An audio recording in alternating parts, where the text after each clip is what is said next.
Welcome to YLC, the Young Leaders Committee that promotes and grows youth leadership that ensures the future leaders lead from today by educating and inspiring them to soar higher and higher.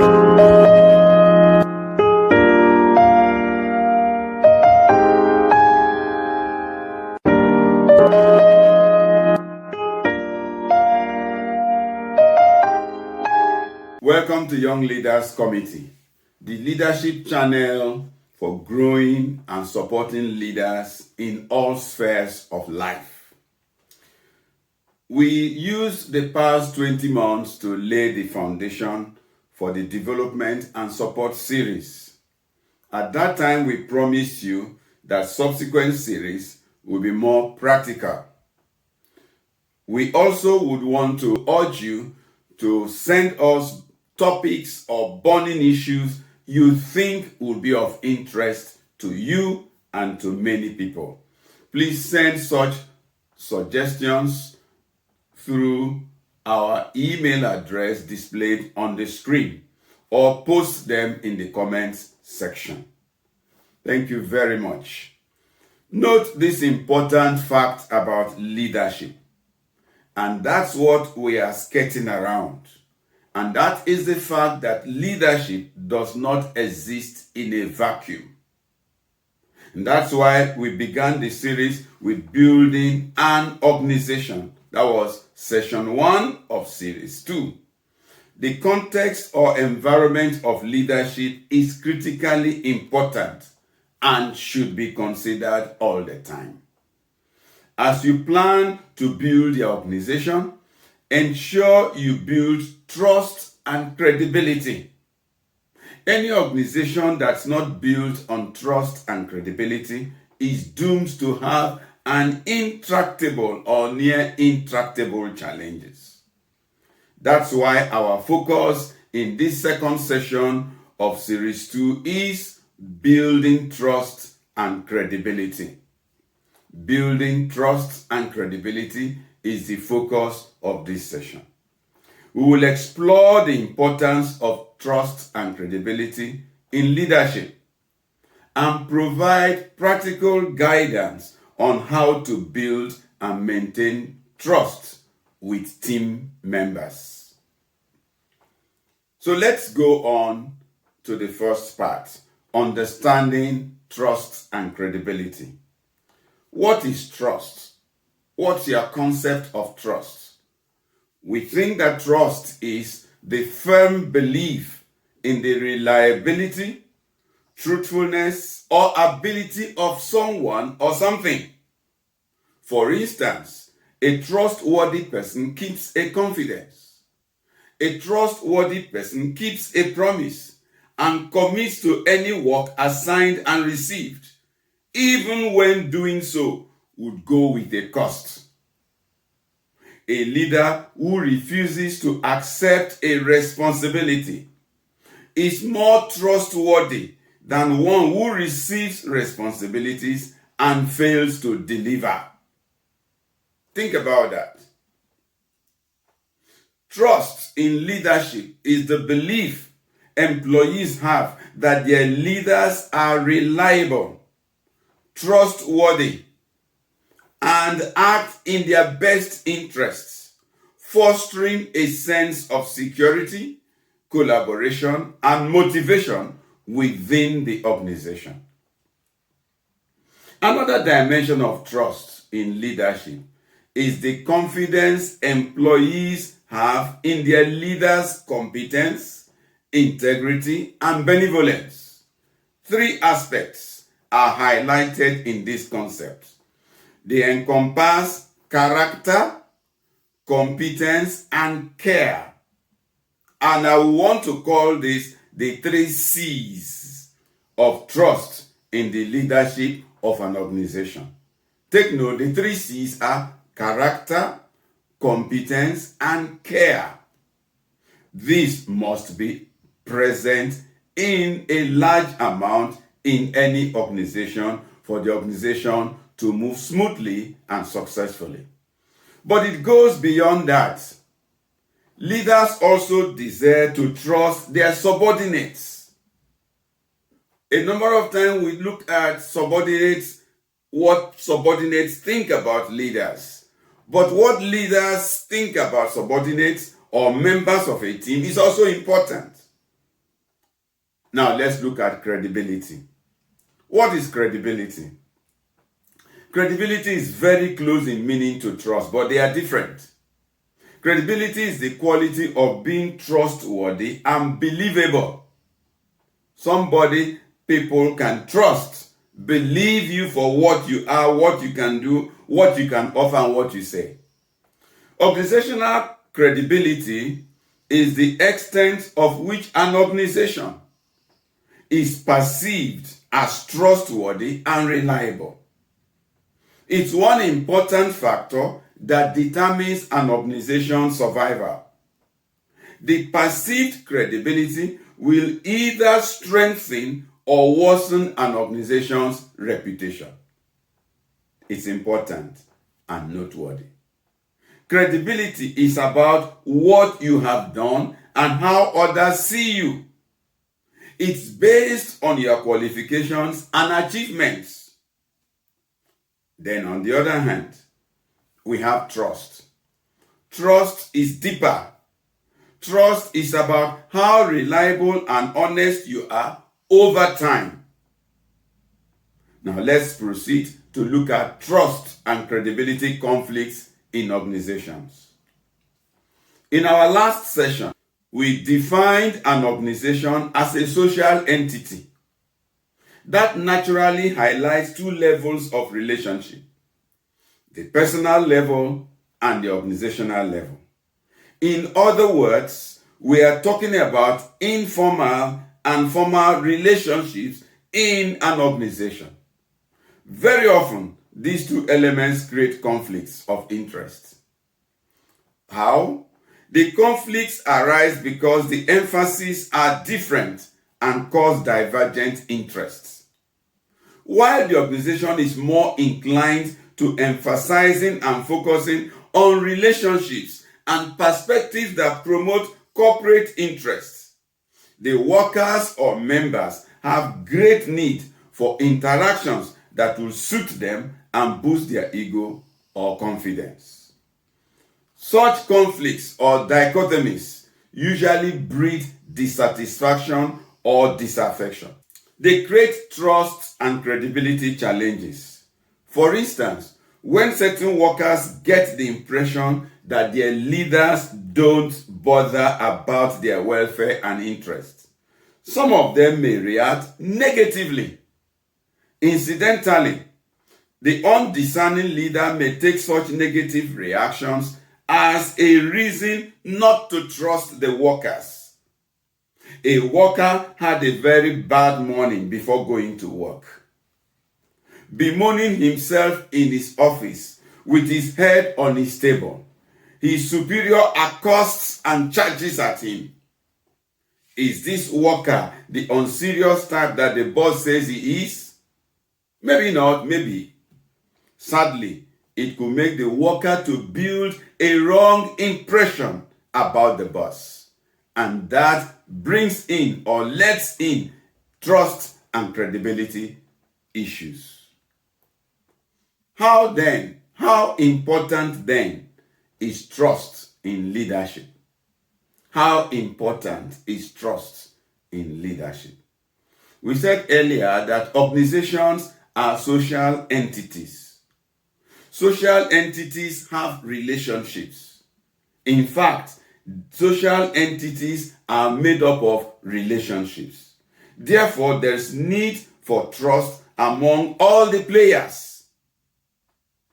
One of the biggest differentiators in relationships that has a foundation of trust is the ability to assume positive intent. This is the statement of an author.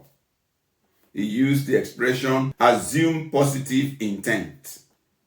To assume positive intent is like giving someone the benefit of the doubt, a type of give away trust until you are proved wrong. This could be very helpful in an organization. Let's see 5 reasons why trust is necessary in leadership. One, it's for employee engagement and performance. That is, employees are more comfortable taking risks when they trust their leaders. They then communicate openly and contribute their best. On the other hand, leaders delegate more when they trust their employees. Number two, motivation and productivity. Trust creates a positive work environment where employees are more motivated, more productive, and engaged more. It has a similar positive effect on leaders when they have cogent reasons to trust employees. Number three, strong relationships. Trust builds strong relationships between leaders and employees. It fosters a sense of belonging and loyalty on one hand, and relaxation with confidence on the other hand. And next point, improved communication. Trust allows for open and honest communication, which leads to better understanding and collaboration both ways. Another one is resilience. In times of change or uncertainty, trust in leadership can help employees to stay focused and resilient. At such times, trust makes some leaders to pick and confide in certain employees. What we have presented above points to the need to build trust with team members or employees. So let's turn to the next point, which is validating trust and communicating trust expectancy. Validating trust and communicating trust expectancy. It is often said the buck ends on the table of the boss. This is very true and applicable here. So whether followers meet up with your expectations or not, you, the leader, must do all you can to promote trust and credibility in your organization. Therefore, to validate trust and communicate trust expectancy, consider doing the following. 1. Recognize and reward trustworthy behaviors. That requires that you acknowledge and reward team members who demonstrate trustworthiness, at least commend them. Number 2, communicate trust expectancy. That means clearly express your expectations for trustworthy behaviors, then promote and encourage compliance. Thirdly, provide feedback. That is, offer constructive feedback to help team members grow and improve.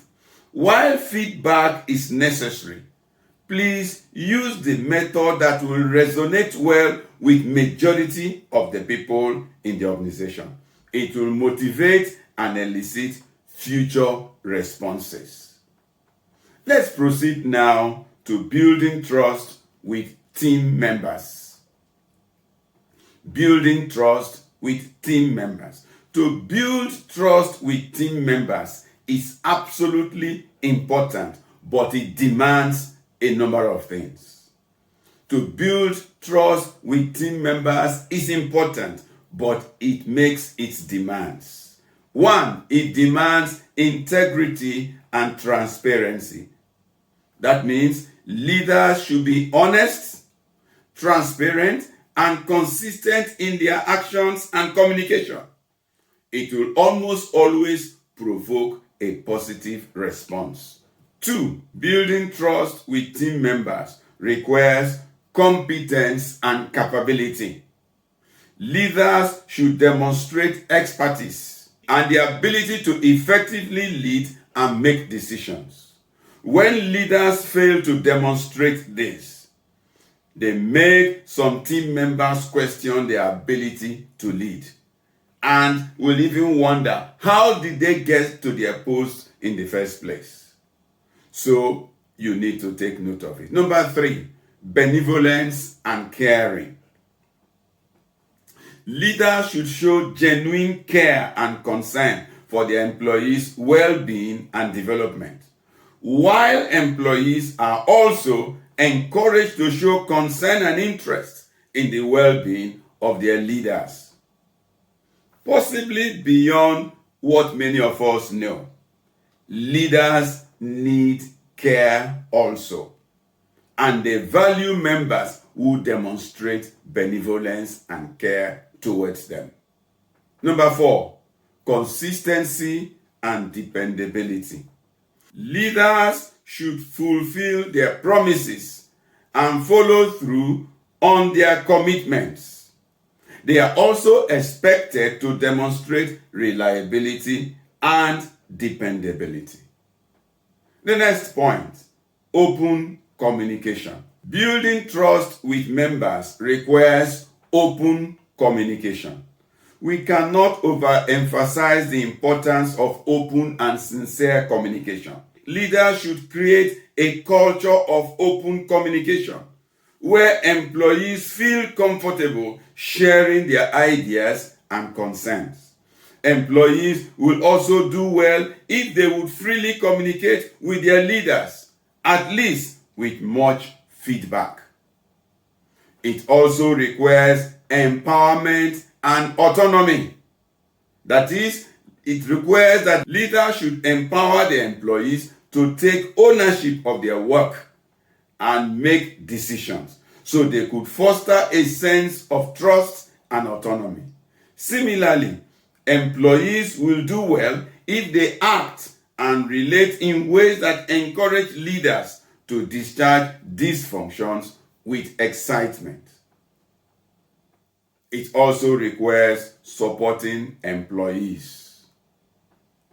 That is, leaders should be there for their team. They should support their team members, check in on them, and share their experiences with them. It must be stated that support is best when it is mutual. It's like the clean hand collaborating to wash the dirty hand after meal. Leaders also need support. Even if it's just encouragement, please give to them. They also need it. In life, there's usually a gap between trust and distrust. But very often, the pendulum swings straight from one end to the other end. And that's a challenge. Leaders must therefore pursue building trust and strive to avoid distrust, at least because of its consequences. And this takes us to looking at consequences of distrust. Wherever there is distrust, evil is usually very common. Different types of challenges will be very common. Therefore, we want you to look at the consequences you need to fight against in fighting against distrust. The consequences you have to look at to encourage you, to motivate you to fight distrust. 1, there will be reduced engagement and productivity. Distrust can lead to decreased employee engagement, motivation, and productivity.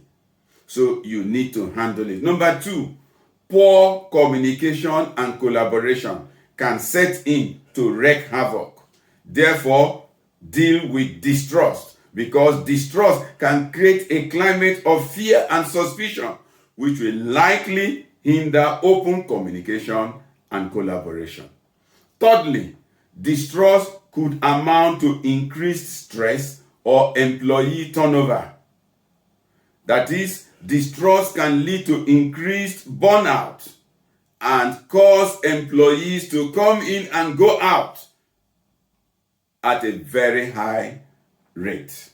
To build trust and credibility is the responsibility of everyone in an organization, though leaders are expected to champion that cause.